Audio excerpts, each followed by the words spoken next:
The temperature, 37 degrees below zero. The wind, it cut like 1,000 knives, through every layer of fabric, through every layer of clothing, straight to the bone. The sky, leaden, featureless, so grey you couldn't tell where the horizon ended and the clouds began. It was January 4th, 1943, a date that would be etched in military history forever.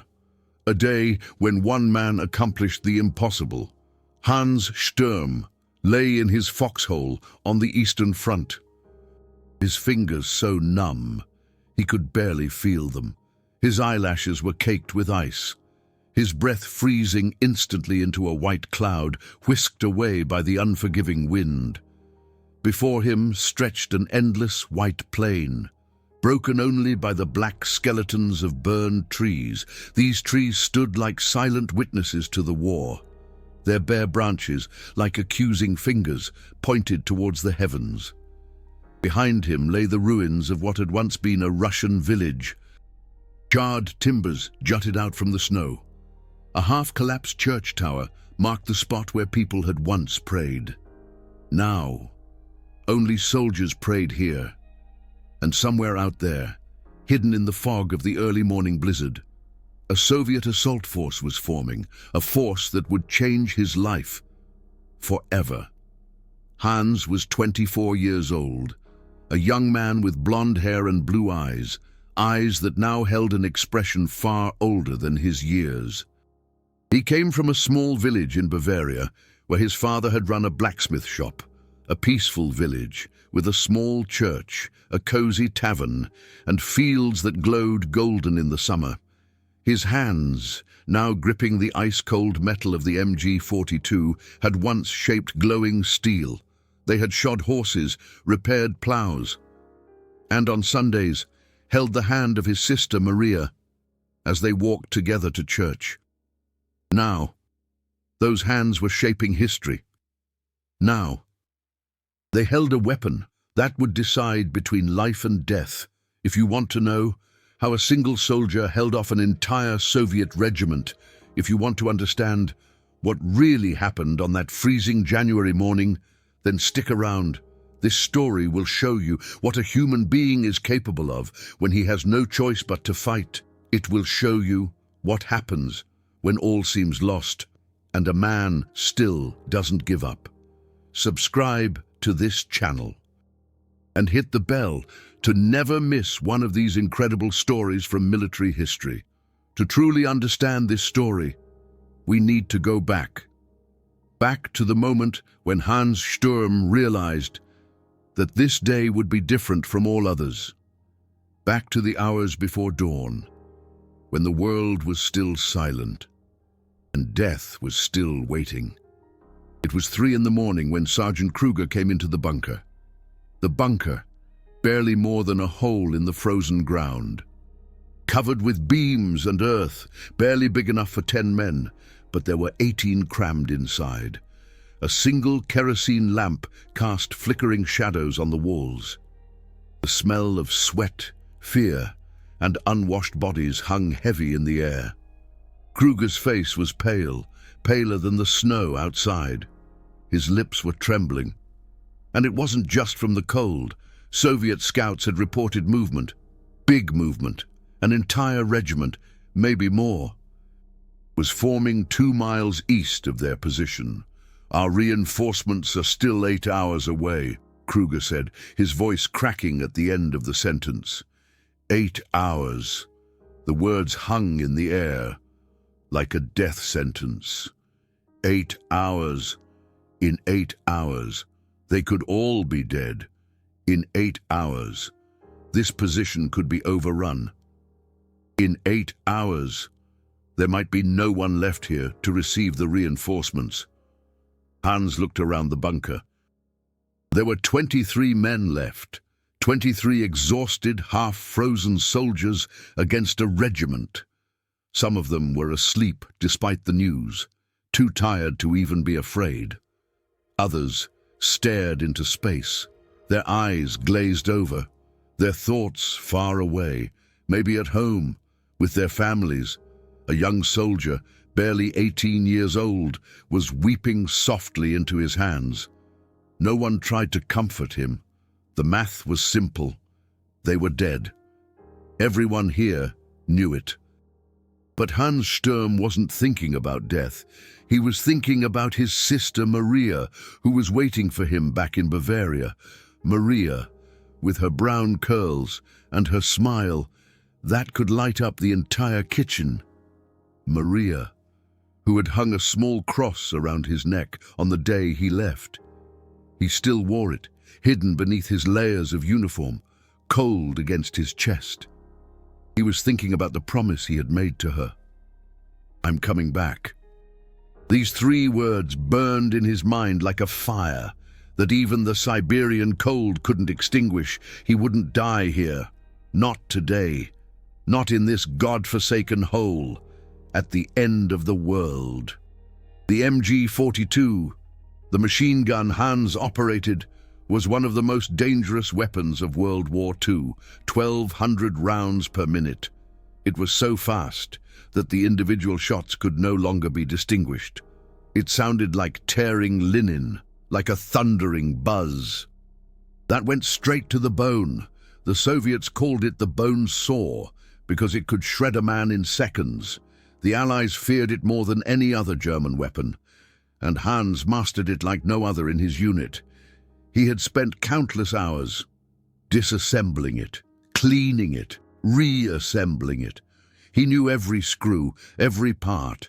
He knew exactly how much pressure to apply to the trigger. He knew when the barrel was overheating and needed to be changed. This weapon was his partner, his survival insurance. The position was crucial. Hans and his loader, Werner Müller, had spent 2 days digging a foxhole on a small hill. Their hands had become bloody from digging in the frozen ground. Their backs ached from the labor. But they knew that this position could decide between life and death.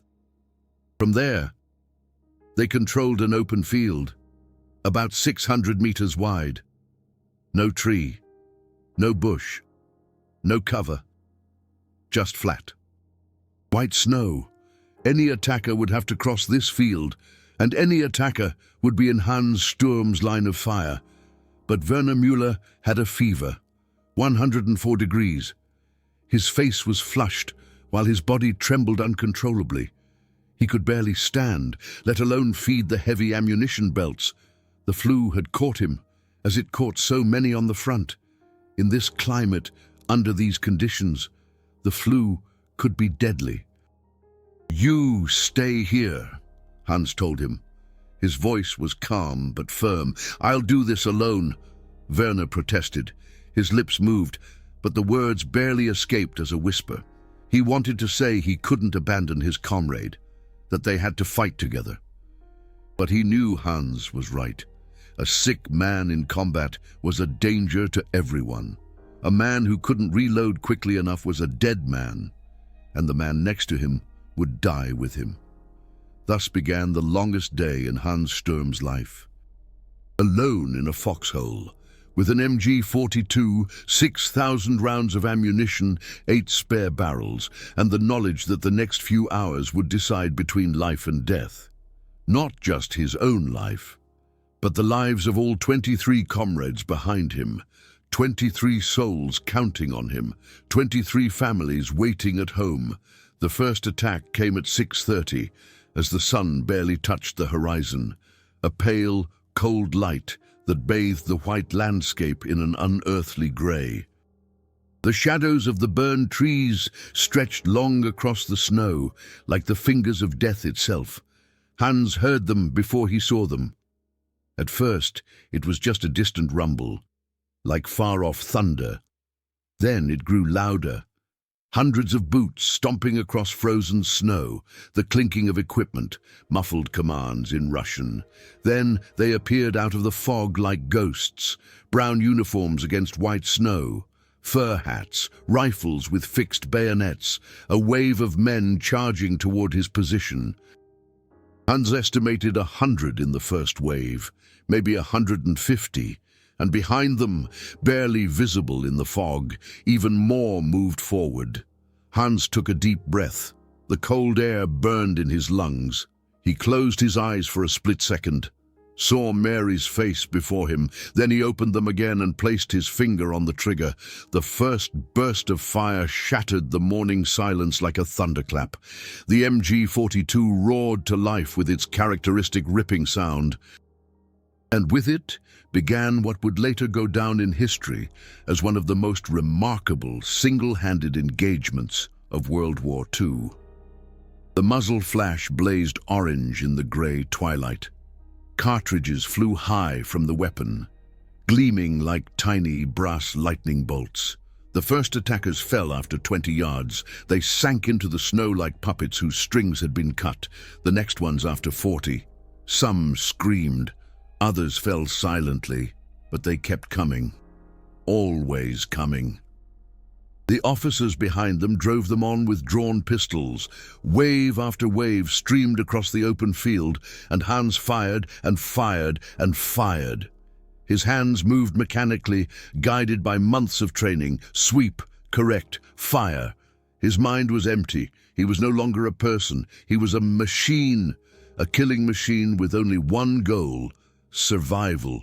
The barrel of the MG was glowing. Hans could feel the heat through his gloves, a bizarre contrast to the icy cold around him. The snow around the weapon had melted, and steam rose like from a witch's cauldron. Every 200 rounds, he had to change the barrel, a procedure normally handled by his loader. Now he did everything alone. Fire, change barrel, throw the hot barrel into the snow, where it hissed and disappeared.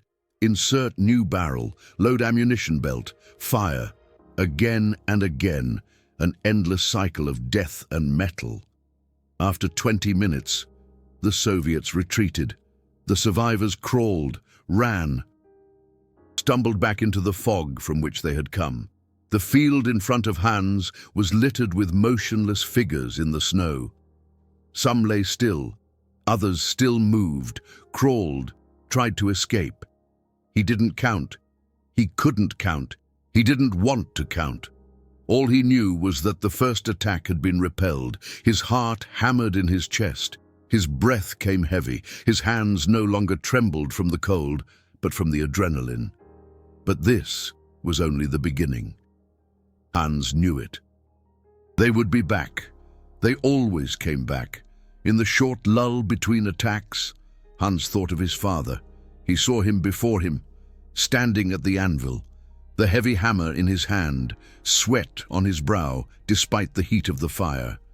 His father had taught him that hard work and perseverance could shape any steel, that you didn't give up, no matter how hard the work became, that a man kept his word, no matter the cost.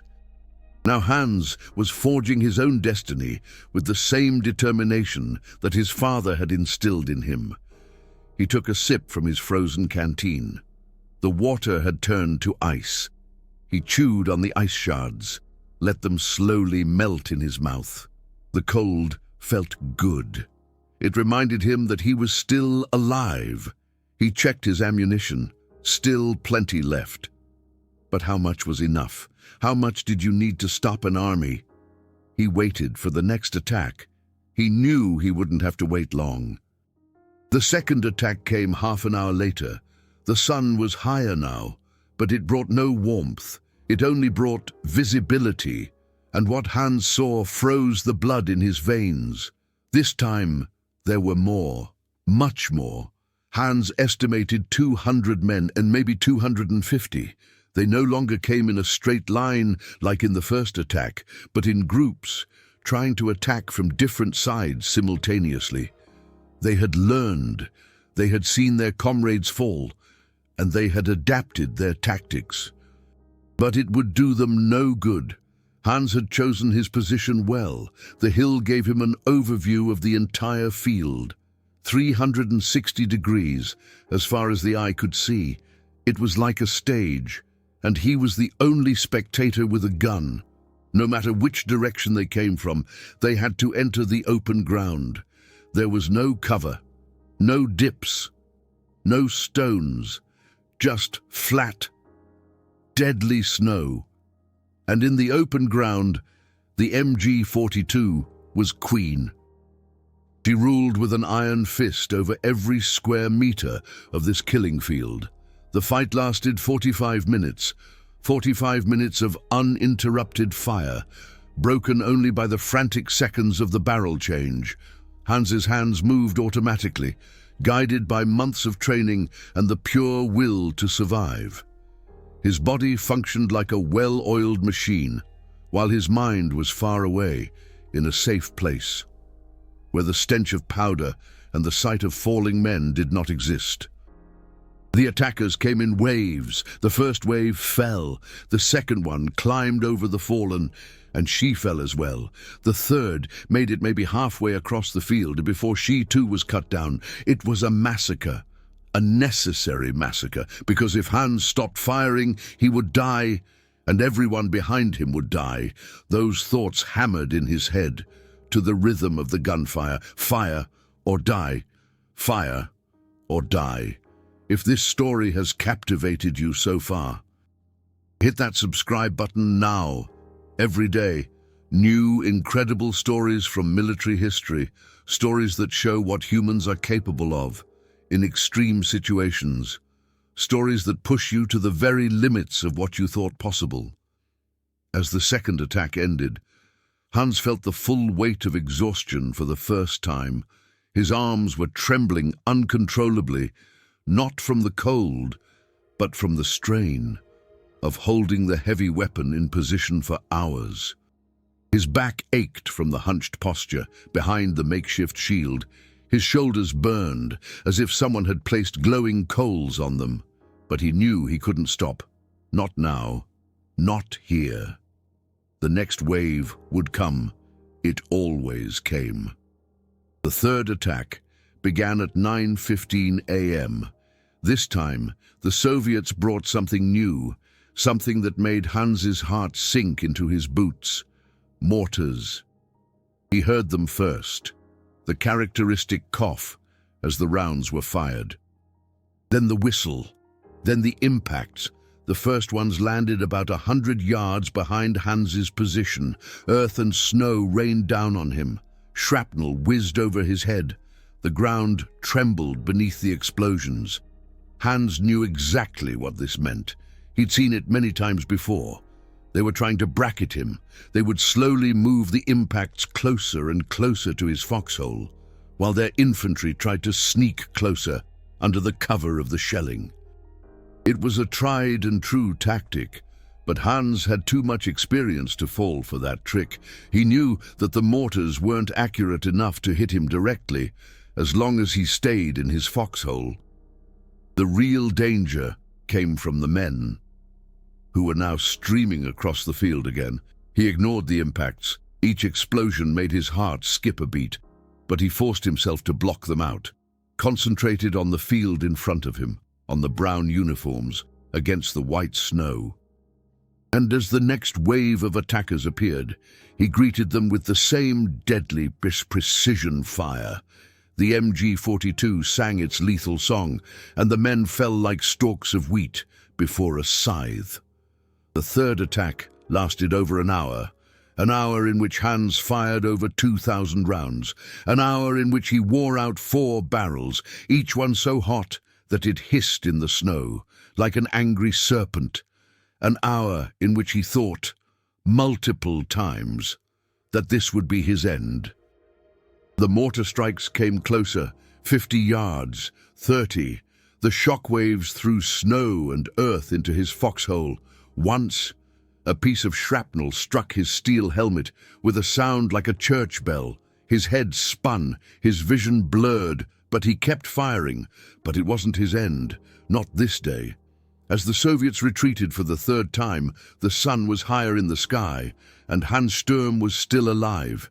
His body ached in places he didn't even know existed.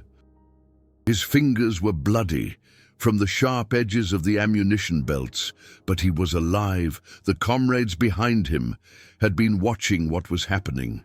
They had watched from the bunker, through the small viewing slits, their eyes wide with disbelief.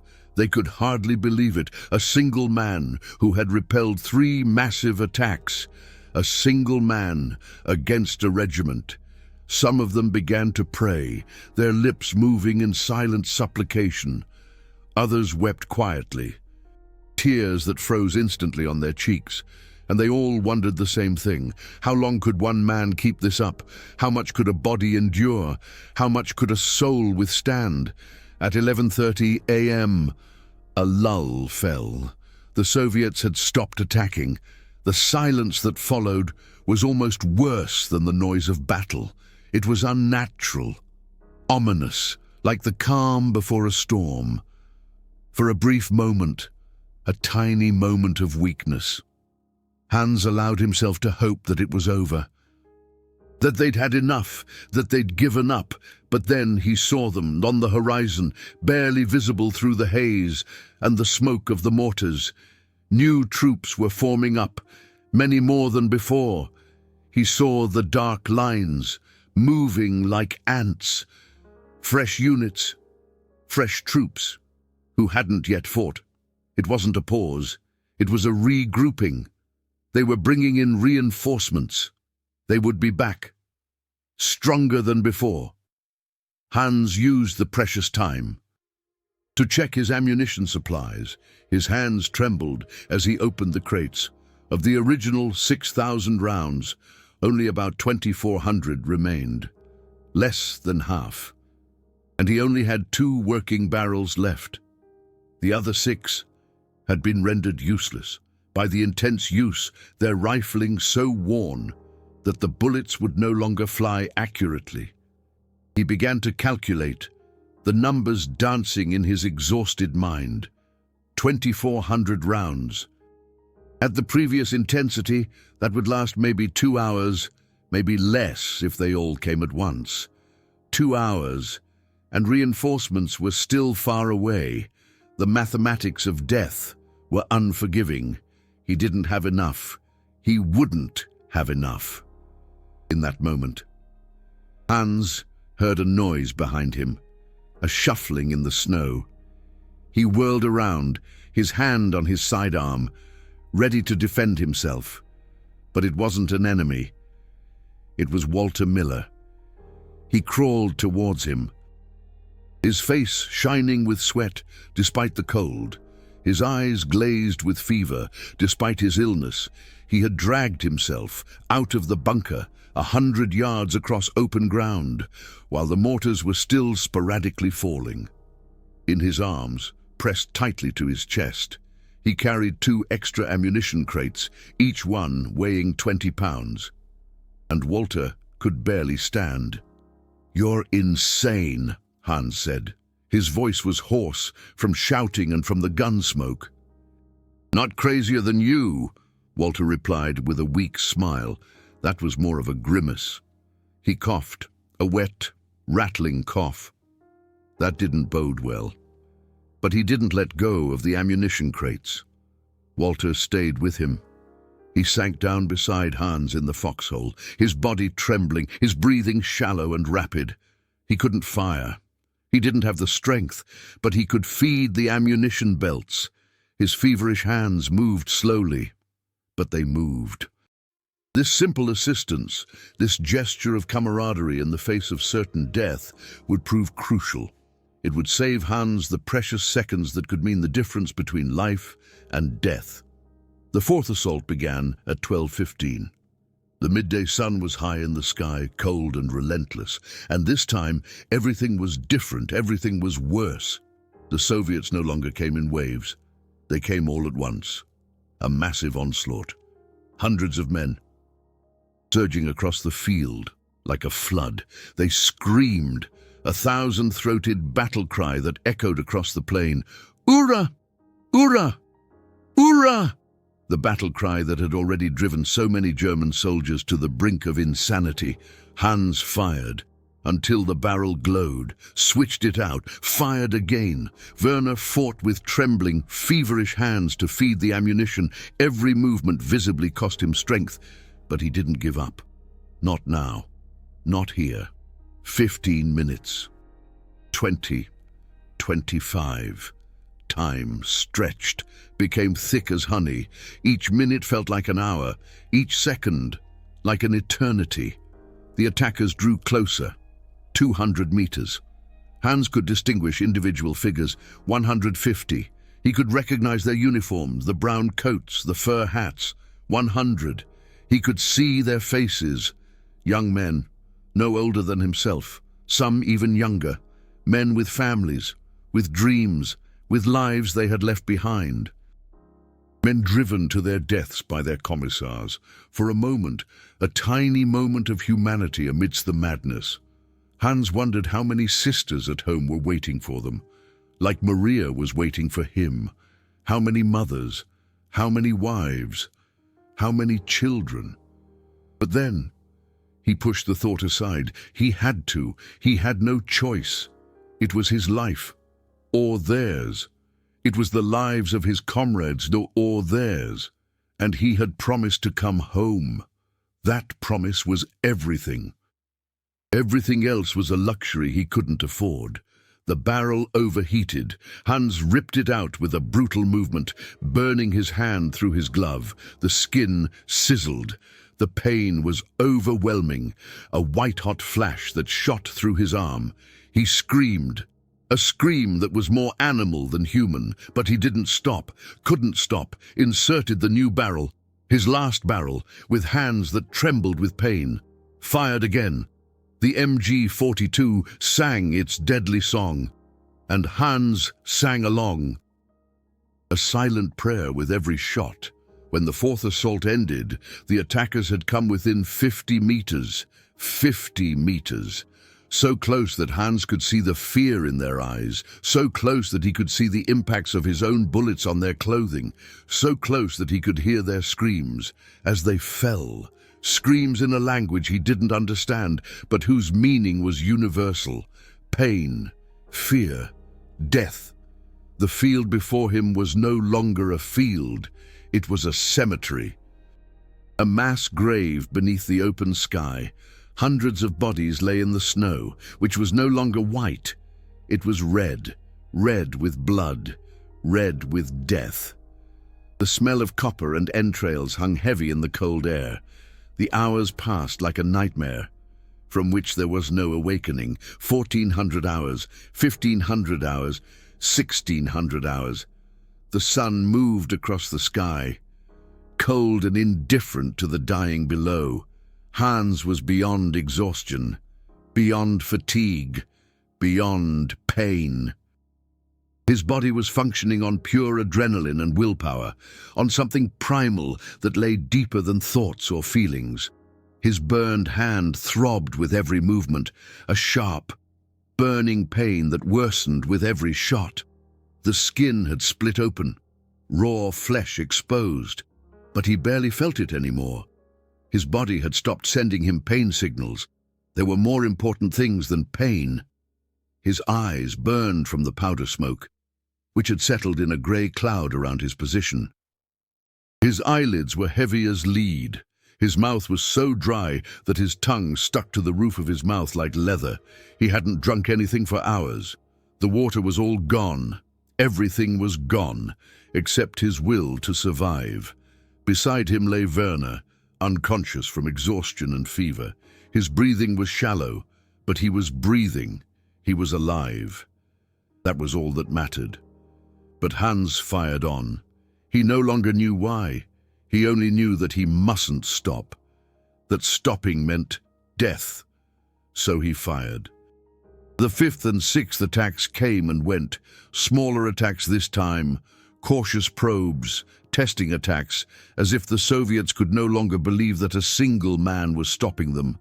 They sent small groups forward, 10 men, 20 men, to scout his position, to see if he was still there, if he was still firing. And each time, he greeted them with the same deadly precision. Each time, they fell. Each time, the survivors retreated, with reports on their lips that their commanders wouldn't believe. One man, just one man, impossible, but true. At 17:30, as the sun was already low on the horizon and the shadows grew long, Hans heard something he had almost forgotten, a sound that didn't belong in this hell of ice and death. The sound of engines, heavy engines, diesel engines. He knew that sound. He had heard it 100 times. Not Soviet engines, German engines. The reinforcements had arrived. 3 Stuggy 3s and 2 companies of infantry reached their position as the sun was already setting. The heavy vehicles rumbled over the frozen ground, their tracks clattering like metallic behemoths. Soldiers jumped from the vehicles, their rifles at the ready, prepared for battle. But the battle was over, at least for today. The commander, a captain with graying temples and tired eyes that had seen too much, climbed out of his Kubelwagen and walked slowly toward Hans's foxhole. His boots crunched in the blood-soaked snow. He stopped, looked at the field in front of Hans's foxhole. His eyes widened, his mouth opened, but no word came out. He didn't say a word. For a long time, no one said a word. The soldiers who had come with him stood as if turned to stone. Some took off their helmets, others crossed themselves, one vomited. Then the captain asked, in a voice that was barely more than a whisper, "How many men fought here?" Hans took a moment to understand that the question was directed at him. He took another moment to find his voice again. "Only me, Captain," he rasped, his voice barely a croak. "Mostly alone." The captain stared at him, a long, disbelieving stare. Then his gaze drifted back to the field. The bodies lay so thick, you could scarcely see the snow. They were piled atop one another, in grotesque heaps, some still in the position they'd fallen. Others trampled by the relentless waves that followed. Brown uniforms, fur caps, rifles that no one would ever hold again. A soldier began to count. An officer took over. 300, 400. The captain himself tallied the grim total, his lips moving silently with each number. Later, once the official count was complete, as medics carted away the wounded and soldiers began the grim task of recovering the fallen, the number was confirmed. 478 eliminated enemy soldiers in 6 hours by a single soldier. That number would earn Hans Sturm the Knight's Cross, the highest honor a soldier could achieve. That number would etch his name into the annals of military history, into books that would be read generations later. But in that moment, as he finally lowered his weapon, as his hands, for the first time in 6 hours, released their grip on the cold metal, Hans wasn't thinking of medals or glory. He wasn't thinking of history or heroism. He was thinking of Maria, of her smile, of her brown curls, of the small cross she'd hung around his neck. He was thinking of his promise, "I'll come back." And he knew he would keep it. He had survived against all odds, against all logic, against an entire army. He would go home. This story didn't end that January evening. It continued. As all stories do, even when the battles are over, Hans Sturm survived the war.